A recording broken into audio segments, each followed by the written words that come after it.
sekali lagi salam saudara-saudara. Apa kabar? Yes. Ya. Senang sekali bisa kembali berbagi firman kepada saudara-saudara sekarang. Berhubung pagi ini gembala kita sedang ada undangan ya dari gembala lain untuk perkawinan anaknya, jadi saya dipercaya untuk memimpin ibadah pada hari ini. Baik, ini yang akan saya sampaikan saudara-saudara, rahasia yang dibongkar. Rahasia apa ini? Ya, coba kita buka dari Yohanes 4 ayat 7 sampai 26.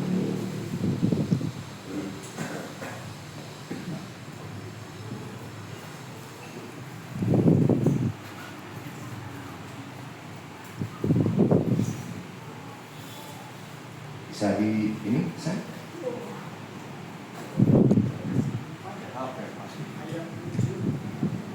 Yohanes 4 atau Yohanan 4 ayat 7 sampai 26.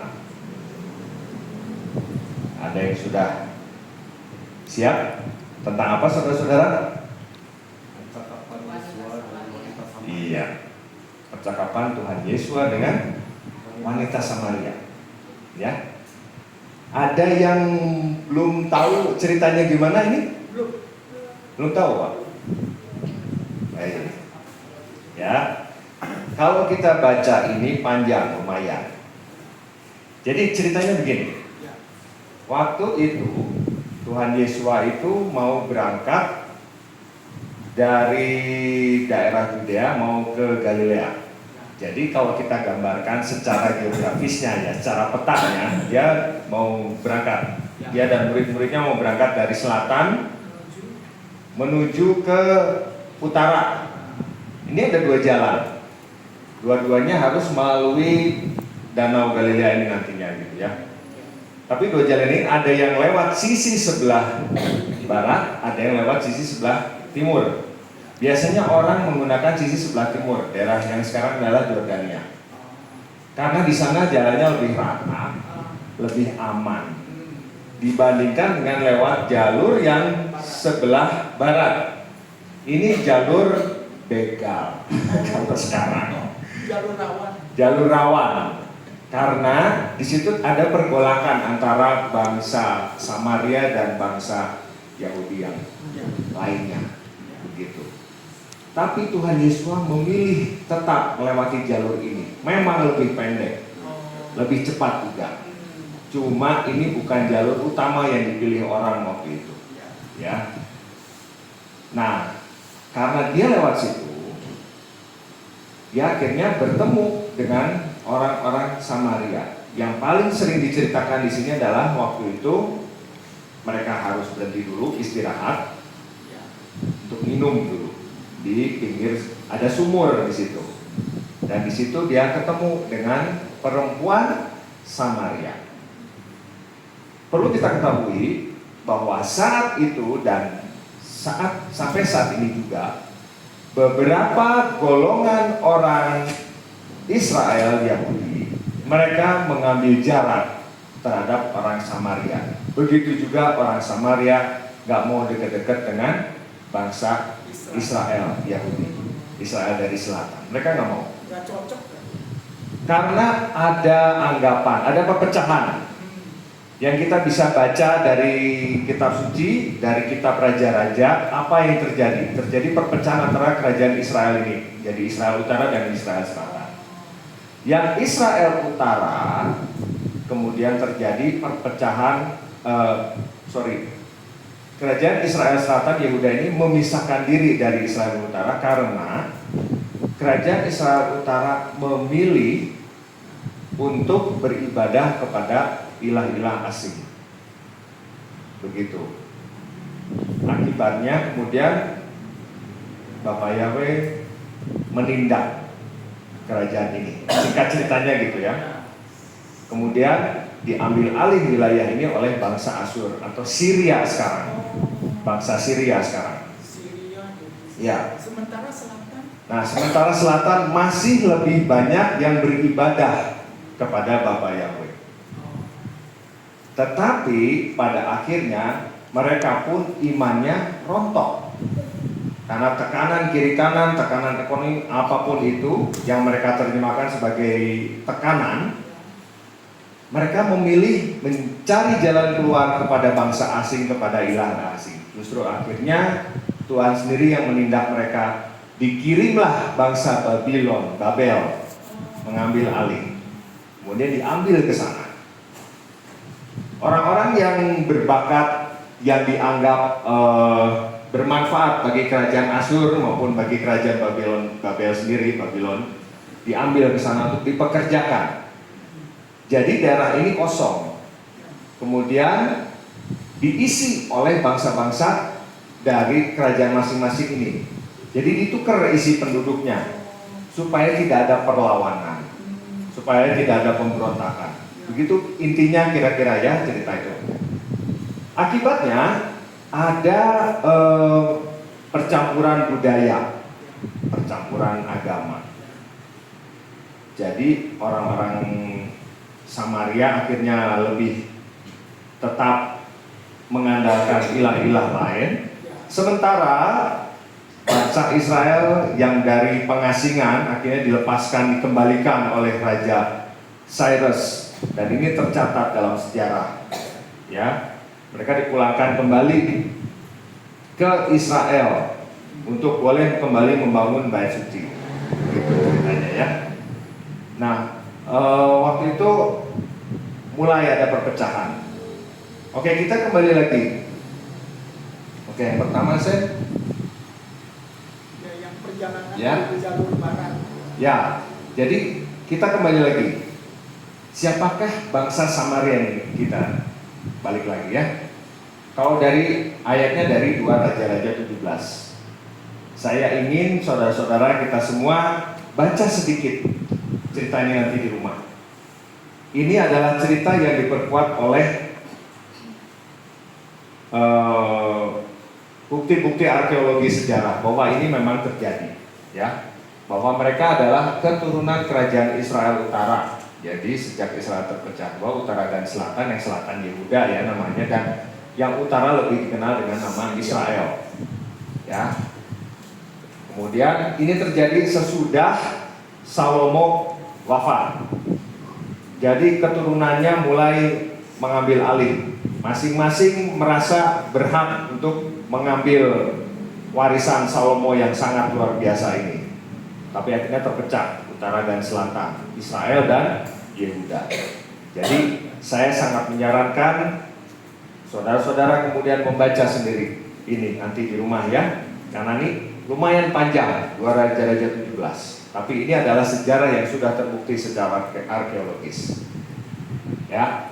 Di sini kemudian diceritakan dalam 2 Raja-Raja 17 ayat 24 khususnya masuknya bangsa-bangsa asing ke wilayah Israel Utara. Sekali lagi saya mau tekankan ini terjadi. Kenapa?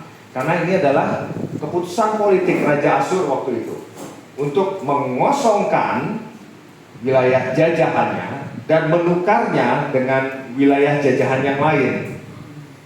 Begitu. Sehingga di wilayah asli, di wilayah jajahan ini memperkecil kemungkinan terjadi pemberontakan. Gitu ya, paham ya saudara-saudara?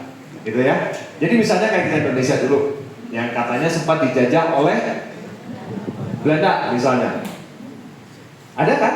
Kita mendengar cerita bahwa beberapa penduduk asli Indonesia, waktu itu namanya belum Indonesia, dibawa ke daerah Belanda, Suriname, betul sekali. Ya, dipisah kemana-mana. Bahkan ada yang sampai ke pantai Afrika Barat, ada yang sampai ke pulau Madagaskar. Teman saya pernah bekerja di sana, di pertambangan batu bara di sana. Mereka bilang ada sebagian penduduk keturunan orang Jawa di sana. Dan kita tahu kalau di Suriname sendiri bahasa yang dipakai bahasa Jawa adalah bahasa nomor 2 ya. Lebih dominan. Ya, gitu. Mereka lebih tahu Didi Kempot daripada daripada presiden kita sekarang gitu ya. Gitu ceritanya. Oke, berikutnya. Jadi itu yang dilakukan. Menukar penduduknya memperkecil kemungkinan pemberontakan. Oke. Ya. Nah, akibatnya apa ini saudara-saudara? Selain memang bisa meredam apa yang kemungkinan terjadi pemberontakan, tapi secara budaya juga menjadi campur aduk. Ya. Penduduknya akhirnya berkumpul bersama-sama, orang asli yang tadinya hanya menyembah Bapak Yahweh di sana, melihat bangsa-bangsa lain yang beribadah kepada ilah-ilah lain. Kemudian mungkin anaknya dikawinkan dengan anaknya lagi, terjadilah percampuran agama ini. Ya, jadi campur aduk sesembahan, campur aduk saudara-saudara. Seperti yang sering kita hadapi saat ini. Kalau kita buka YouTube khotbah dari berbagai gereja lain, berbagai sinode lain, ya, campur aduk. Kita tahu kita sudah diberi hikmat, diberi kasih karunia untuk mengetahui nama Elohim kita, nama sesembahan kita, yaitu Bapa Yahweh, yang turun ke dalam dunia ini mengambil rupa seperti seorang manusia yang nama aslinya siapa saudara? Yesua HaMashiach, yang mati di kayu salib, 3 hari kemudian bangkit, menunjukkan kuasanya atas kematian, ya, memanggil kita semua. Ya, ada campur aduk sesembahan, ada campur aduk pengajaran, gitu. Terjadi mungkin sampai sekarang, ya saudara-saudara. Kita lihat banyak sekali campur aduk pengajaran. Berapa waktu yang lalu waktu ibadah hari raya terakhir itu apa? Kita Sukot ya. Saya jadi ingat juga kalau di gereja Kristen Jawa itu sudah ada yang namanya perayaan unduh-unduh juga sebagai hari raya buah sulung. Waktu itu saya pernah bawakan.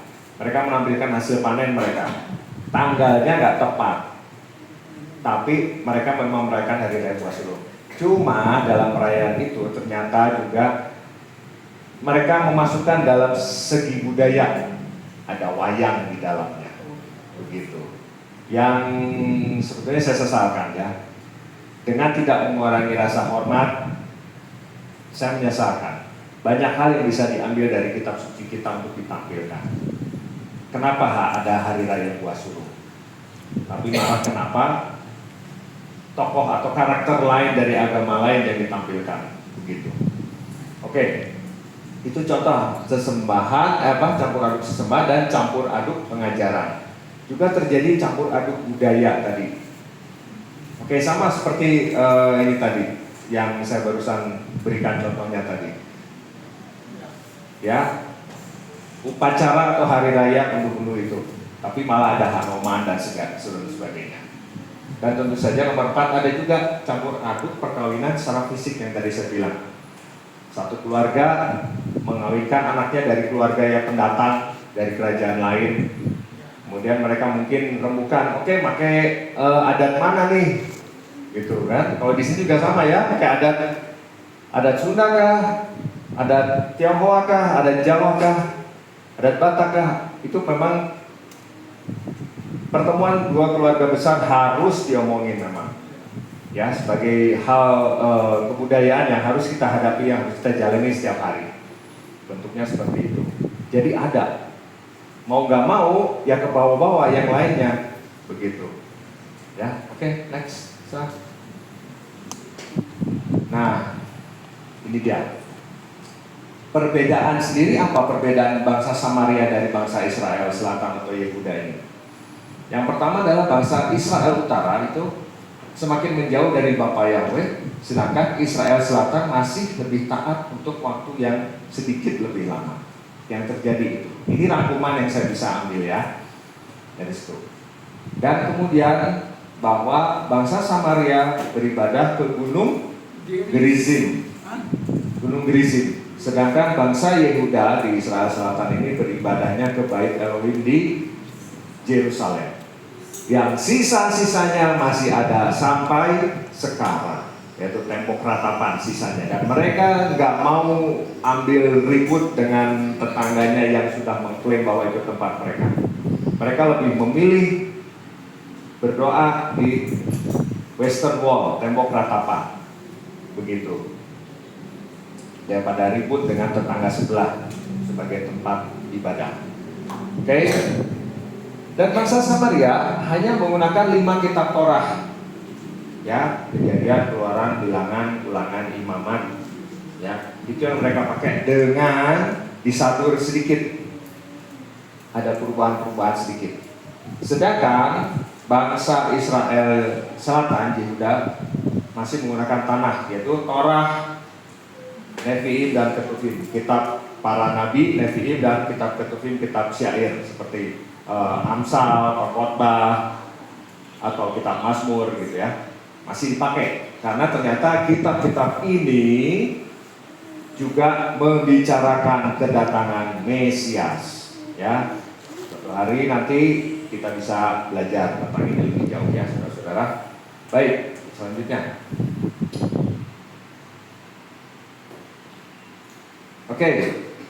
Nah, tadi saya katakan bahwa Tuhan Yesus lebih memilih jalur barat yang penuh dengan resiko, ya, penuh dengan intrik di area itu, penuh dengan begal kalau zaman sekarang. Tapi dia lebih memilih ke sana. Kenapa? Karena dia siap menjangkau ke sana. Ini tertulis dalam Yohanes 4 ayat 3 sampai 4. Ya, Pak Epi bisa tolong bacakan, ya, Yohanes 4 ayat 3 sampai 4. Yohanes 4 ayat 3 sampai 4. Dia meninggalkan Yudea dan berangkat lagi ke Galilea, dan dia harus melintas melalui Samaria. Ya, dia memilih ke sana. Ini saya pikir ada 2 hal yang membuat Tuhan Yesus memilih ke sana. Yang pertama adalah waktu pelayanannya yang terbatas. Yang kedua, dia tahu bangsa Samaria juga berhak mendapatkan keselamatan, bahwa Tuhan Yesus juga mengasihi bangsa Samaria yang dianggap aneh oleh bangsa Yehuda. Ya, sampai sini bisa dipahami saudara-saudara? Ya. Baik, kemudian Tuhan Yesus juga yang kemudian bersikap membuka diri lebih dulu. Silakan Pak Epi, ayat ke-7.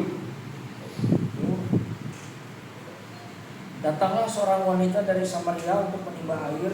Yesus berkata kepadanya, berilah minum kepadaku. Siapa yang ngajak ngomong duluan, saudara? Tuhan Yesus. Perempuan Samarianya nggak berani ngajak ngomong, ya, karena dia di ayat 9, ya. Dan kita lihatnya di poin nomor 3, bahwa Tuhan Yesus mendobrak tabu sosial, stigma dan kebiasaan atau adat yang salah. Ini dipertanyakan oleh wanita Samaria ini. Silakan Pak Edi. Lalu wanita Samaria itu berkata kepadanya, bagaimana engkau selaku seorang Yahudi meminta minum daripadaku sebagai seorang wanita Samaria, sebab orang-orang Yahudi tidak bergaul dengan orang-orang Samaria. Itu penjelasannya dari Rasul Yohanes, bahwa orang-orang Yahudi tidak bergaul dengan orang-orang Samaria. Adakah di sini dari kita yang mencoba untuk tidak bergaul dengan kalangan tertentu? Ada enggak dari kita yang berusaha menjauh? Oh, dia bangsa lain nih, nggak cocok sama saya tinggalkan. Rasis. Saya nggak usah kasih tahu siapa nama juru selamatnya pada dia. Ada nggak dari kita yang bisa seperti itu? Saya harap tidak ada ya saudara-saudara. Jangan sampai. Siapapun berhak, bahkan sebuah kewajiban, karena Tuhan Yesus bilang sama kita untuk kabarkanlah berita baik ini pada semua orang. Jadikanlah semua bangsa muridku, baptiskanlah mereka dalam nama Bapa, Putra, dan Roh Kudus. Nama Bapa siapa? Bapa ya. Amin saudara. Ya. Jadi Tuhan dulu yang memperlihatkan kepada kita, dan ini semua dicatat. Puji Tuhan, puji Bapak Ibu, dicatat oleh Yohanan bahwa dia yang duluan melakukan semuanya ini. Kemudian poin keempat, agak panjang, tanpa menghakimi ceritanya ya.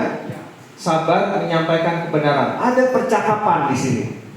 Waktu dia menyampaikan di sini ada percakapan yang konteksnya sangat luar biasa. Konteks secara budaya sangat luar biasa. Buat kita, orang-orang yang di luar orang Yahudi, jarang ada yang bisa menangkap apa sebenarnya yang diperbincangkan oleh Tuhan Yesus dengan perempuan Samaria ini. Tetapi ternyata ini ada sebuah message ya, pesan yang luar biasa yang Tuhan mau sampaikan kepada kita semua sampai hari ini, bahwa ada sesuatu yang terjadi yang berhubungan dengan sejarah yang tadi saya bilang, sejarah kejatuhan bangsa Samaria, bangsa Israel Utara hingga saat ini yang Tuhan mau sampaikan. Gitu. Oke, berikutnya 10 ya. yaitu di ayat 10 sampai 26. Jadi ada artinya gitu di sini. Ada arti tertentu nih dalam percakapan Tuhan Yesus dengan perempuan Samaria ini. Baik, di ayat 10 sampai 26 tadi ya. Saya bacakan saja ya saudara-saudara. Dan Yesus menjawab dan berkata kepadanya, sekiranya engkau telah mengetahui karunia Elohim, dan siapa dia yang sedang berkata kepadamu, berilah minum kepadaku, niscaya engkau telah meminta kepadanya, dan dia telah memberikan kepadamu air yang hidup. Ayat 11, wanita itu berkata kepadanya, Tuhan, engkau tidak mempunyai timba, dan sumur ini dalam, lalu dari mana engkau memperoleh air yang hidup? Ini masih belum nyambung omongannya ya, antara Tuhan Yesus dengan perempuan Samaria ini. Tapi kita bisa lihat poin demi poin, ayat demi ayat.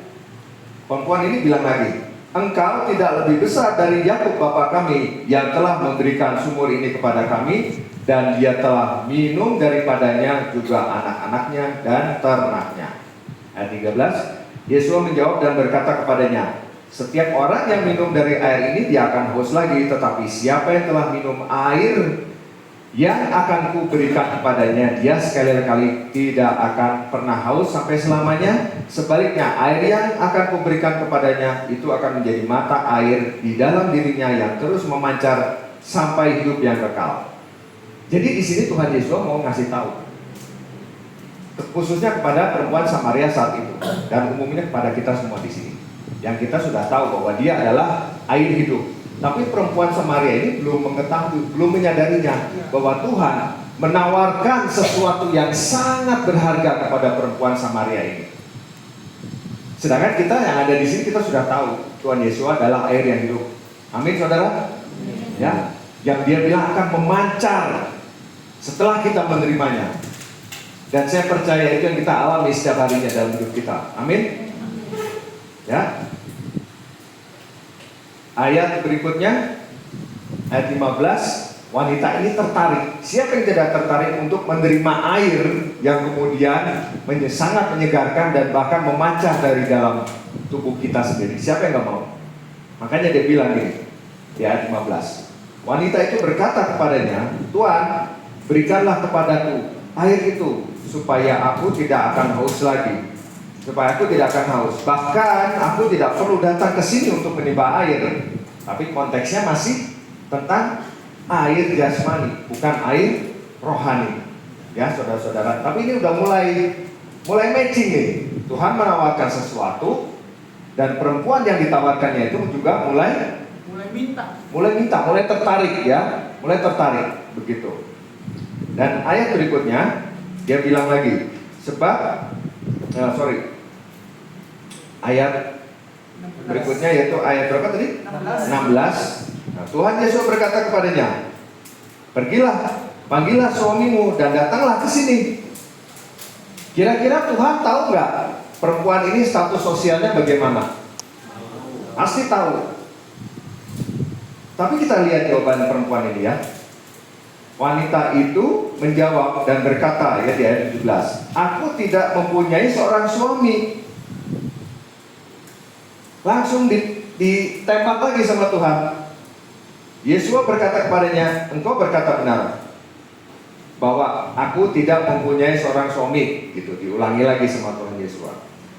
Tapi dipertegas lagi oleh Tuhan dengan ucapan, sebab engkau sudah mempunyai 5 orang suami, dan yang sekarang engkau miliki, kalau terjemahan lainnya, yang terjemahan lainnya, yang sekarang ada saat ini bersamamu, ya, dalam bahasa Inggris yang versi King James Version kalau nggak salah, yang ada saat ini bersamamu, dia bukanlah suamimu.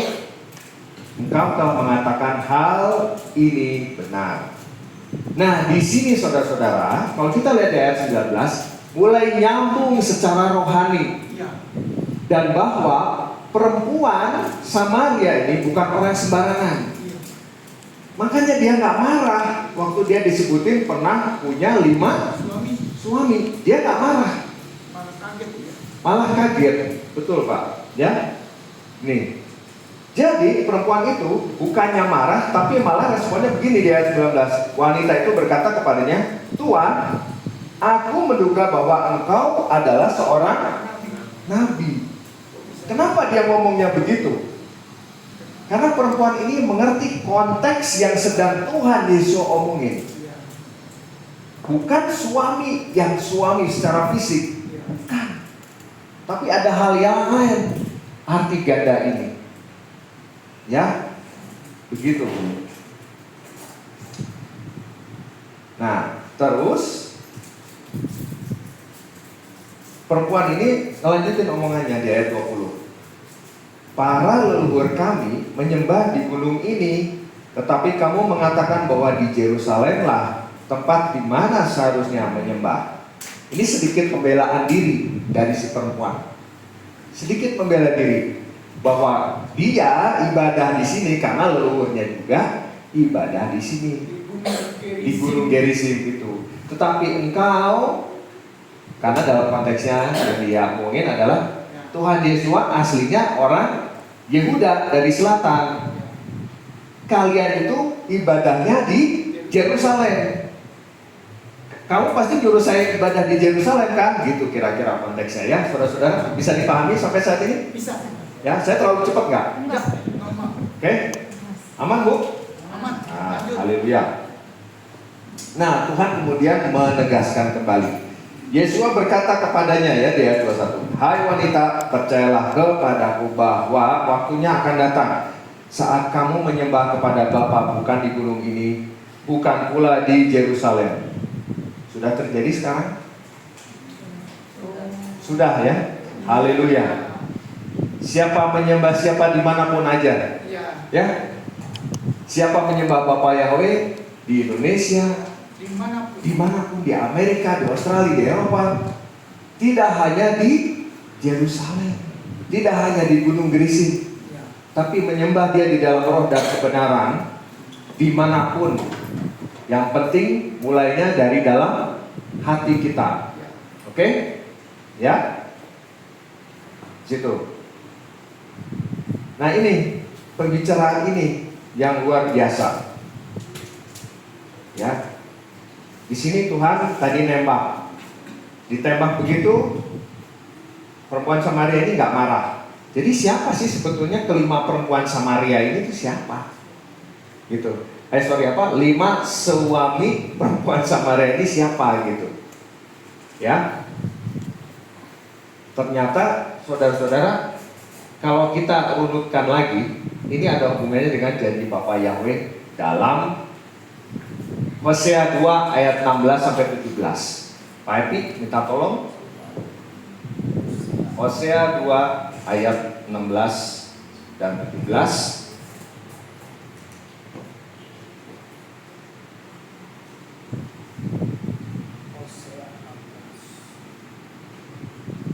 Hosea 2 ayat 16 17.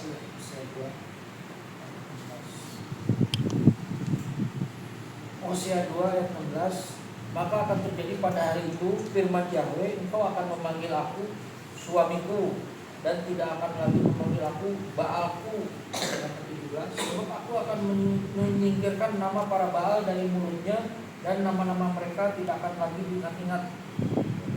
Oke, saudara-saudara, dari sini sudah mulai ketangkep message-nya Tuhan Yesus apa? Ketangkep nggak? Kamu punya suamimu itu sesembahan. Jadi bangsa Israel, ya, nggak tahu sampai sekarang, menyebut suaminya adalah Baal.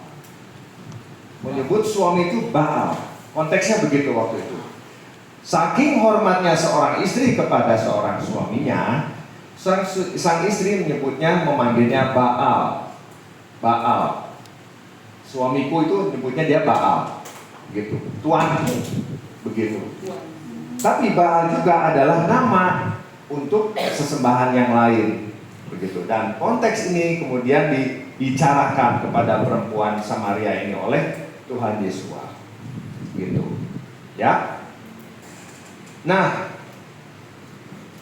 Tuhan Yesus ingin ngomong jadinya waktu itu sama perempuan Samaria ini. Kamu itu sudah beribadah kepada 5 yang lain. 5 sesembahan lain dari bangsa lain yang datang ke tempat ini, yang saya bilang sebelumnya tadi, ya, bahwa Raja Asyur membawa bangsa-bangsa lain masuk ke dalam tanah Israel Utara, menyebabkan percampuran kebudayaan, menyebabkan percampuran ibadah. Yang tadinya bangsa Israel hanya menyembah pada Bapa Yahweh, sesembahannya Abraham, Ishak dan Yakub, sekarang ke bawah-bawah menyembah yang lain, ya. Ada yang tahu siapa aja di sini sesembahannya? Ya, kalau kita baca dari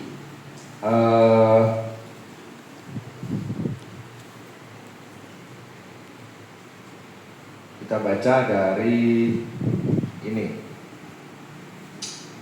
Mana ini? Contekan saya lupa malah. Nah ini,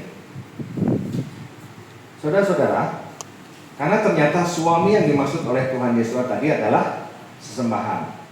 Ilah-ilah lain dari bangsa Babylon, dari bangsa Asyur yang dimasukkan ke dalam bangsa ini. Ya, coba Pak Epi, sekali lagi Pak Epi, mohon bantuannya untuk buka 2 Raja-Raja 17. 2 Raja-Raja 17 ayat ke-24. Yang lainnya juga bisa baca 2 Raja-Raja 17 ayat 24. Ya, coba dibaca Pak. Raja Asyur mengangkut orang dari Babylon, dari Kuta, Awa, Hamat, dan Sefarwaim, lalu menyuruh mereka tinggal di kota-kota Samaria, menggantikan orang Israel, dan orang-orang itu pun menduduki Samaria dan tinggal di kota-kotanya. Nah, itu yang terjadi saudara. Kemudian ayat 30-31 masih di 2 Raja-Raja 17 ayat 30-31. Maka orang-orang Babylon membuat patung Sukot, Benot, dan orang-orang Kuta membuat patung Nergal, dan orang-orang Hamat membuat patung Asima, dan orang-orang Awi membuat patung Ibas dan Tartak, dan orang-orang Sefarwaim membakar anak-anak mereka dengan api bagi Adramelech dan Anamelech, para ilah Sefarwaim. Jadi ya saudara-saudara, membakar anak-anak di persembahan kepada dewa Adramelech dan Anamelech. Adramelech ini kalau nggak salah dewa perempuan, dewa perang, yang dipercaya punya hidup abadi selama dia perang. Begitu. Baik, kita hitung ya sekali lagi. Bangsa Babylon yang dewanya nama Sukot Benot. Ya. Kemudian ilah bangsa Kuta yang namanya Asima. Ya. Kemudian ilah bangsa Awi yang namanya Nibas dan Tartak, sepasang Nibas dan Tartak, dan ilah bangsa Sefarwaim yang bernama Adramelech dan Anamelech, ya. Dan tadi satu lagi adalah satu Sukot Benot, dua Asima, ilah Awi Nibas Tartak, Sefarwaim, Adramelech, Anamelech, ya. Kemudian satu lagi dari Asir sendiri tidak kebagian tercatat oleh saya, tapi di sini ada 5 semuanya. Ya, di siapa saya? Yang orang kota membuat patung Nergal. Ya, Yerga kelewat saya. Makasih saya. Jadi itu ada 5. Di sini ini adalah yang maksudnya Tuhan Yesus. Inilah kelima suamimu, kepada 5 dewa-dewa inilah kau beribadah. Paham sampai sini saudara-saudara? Ya. Terus kalau kita kembali lagi kepada janji Tuhan tadi dalam Hosea 2 ayat 16 sampai 17 bahwa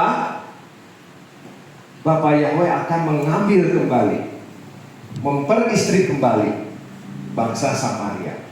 Dan ini digenapi oleh Tuhan Yesus dalam kejadian ini. Ya. Coba kita baca juga Pak Epi dari Yesaya 54 ayat 5.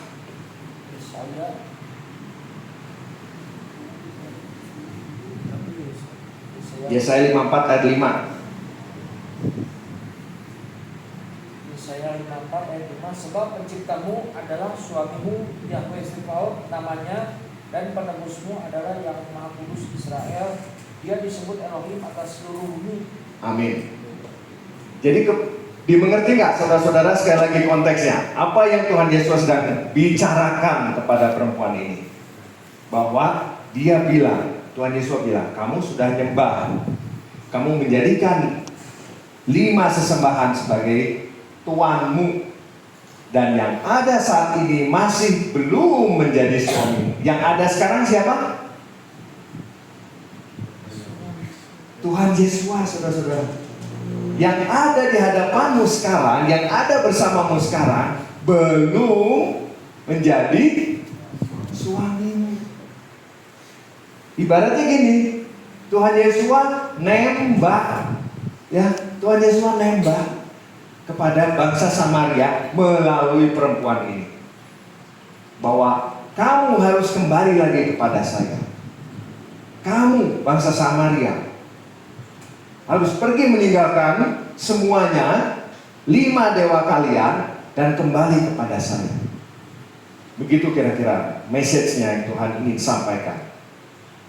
Begitu saudara-saudara ya. Jadi sekali lagi, dalam percakapan ini Tuhan Yesus yang adalah Bapa Yahweh sendiri kembali menyatakan janjinya yang dinubuatkan sebelumnya dalam Hosea 2 ayat 16 sampai 17 dan Yesaya 54 ayat 4, bahwa dia akan kembali memperistri Israel, menebus, melindungi, dan menjamin. Ya. Kita lihat selanjutnya saudara-saudara apa yang dilakukan oleh perempuan Samaria ini sebagai responnya. Sekali lagi dia tadi nggak marah karena dia mengerti konteks yang dibicarakannya. Artinya dia bukan perempuan sembarangan.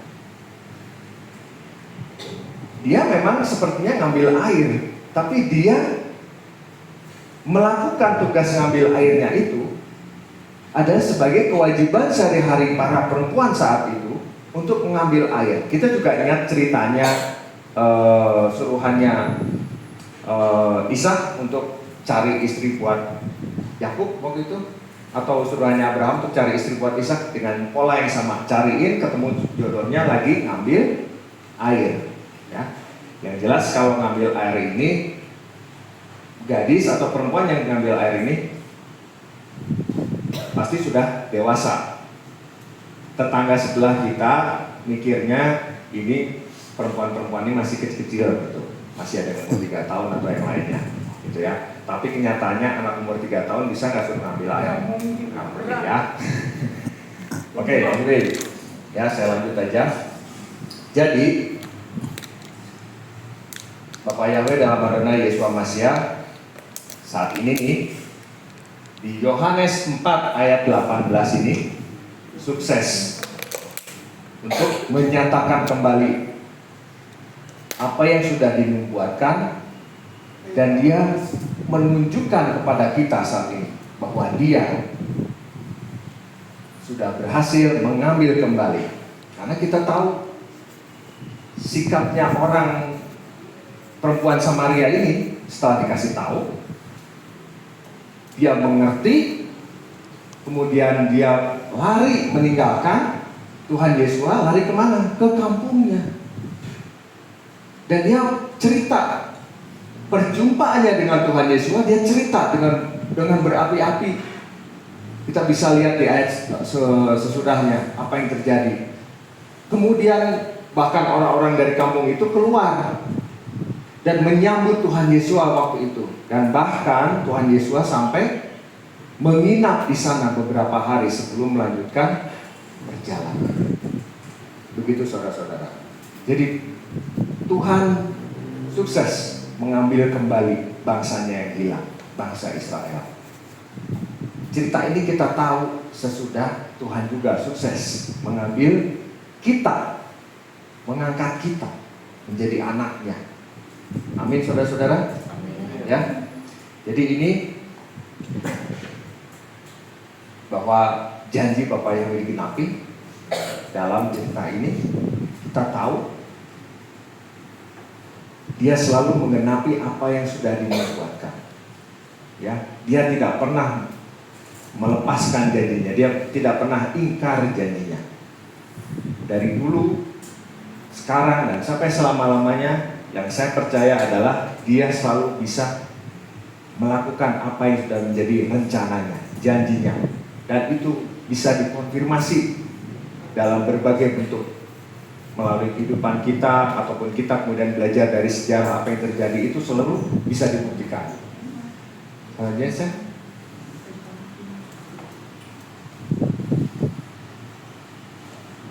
ya, sekali lagi, jadi siapa ini suami Samaria yang keenam, yang terakhir akhirnya?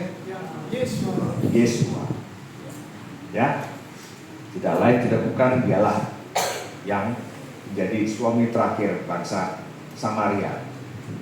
Memang banyak tantangannya karena kemudian banyak kejadian sejarah yang terjadi, dan juga banyak kejadian yang terjadi begini, bahwa ada orang yang menerima Tuhan Yesus dan mengerti bahwa ini adalah nubuatan yang digenapi.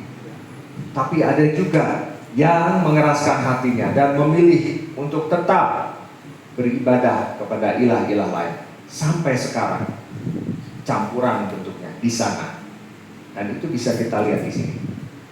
Campur aduk pengajaran, campur aduk sesembahan, ya saudara-saudara.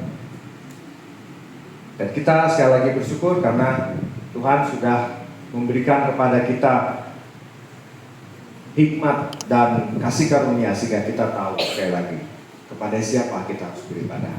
Tetapi sekali lagi saya harus katakan, sikap kita bagaimana?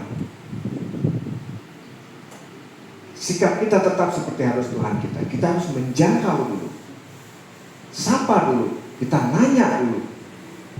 Kita tidak mengeksklusifkan diri, menjauh dari orang-orang lain. Tidak. Bagaimana orang-orang lain tahu Tuhan kita, betapa baiknya Tuhan kita kepada manusia, kalau kita tidak bersikap terbuka kepada mereka, menjangkau mereka dulu? Gimana kalau kita bersikap tadi mengeksklusifkan diri, membuat kita lebih spesial, lebih istimewa, dan kita nggak bergaul dengan orang lain, bahkan kepada saudara kandung kita sekalipun? Apakah malah nanti bukannya Tuhan kita yang dikutuk oleh mereka, yang dianggap sesat, yang dianggap membawa hal yang tidak baik, begitu? Jadi ini yang menjadi tantangan kita, saudara-saudara, bahwa kita harus bersikap seperti Tuhan Yesus bersikap kepada bangsa Samaria. Nyamperin dulu, nanya dulu apa kabar, ngobrol, dan menyatakan kebenaran dengan sabar, dengan penuh kasih. Gak usah ngotot, gak usah berdebat, pelan-pelan aja. Begitu ya saudara-saudara. Kiranya apa yang saya sampaikan saat ini boleh menjadi OHL buat kita semua, menjadi firman yang hidup, menjadi rema, bahwa Dia dulu yang datang kepada kita. Dia duluan yang datang kepada kita sehingga kita bisa datang kepada Dia. Dia duluan yang mengasihi kita sehingga kita bisa mengasihi Dia, kita bisa beribadah kepada Dia, kita bisa mengasihi orang lain. Amin. Saudara,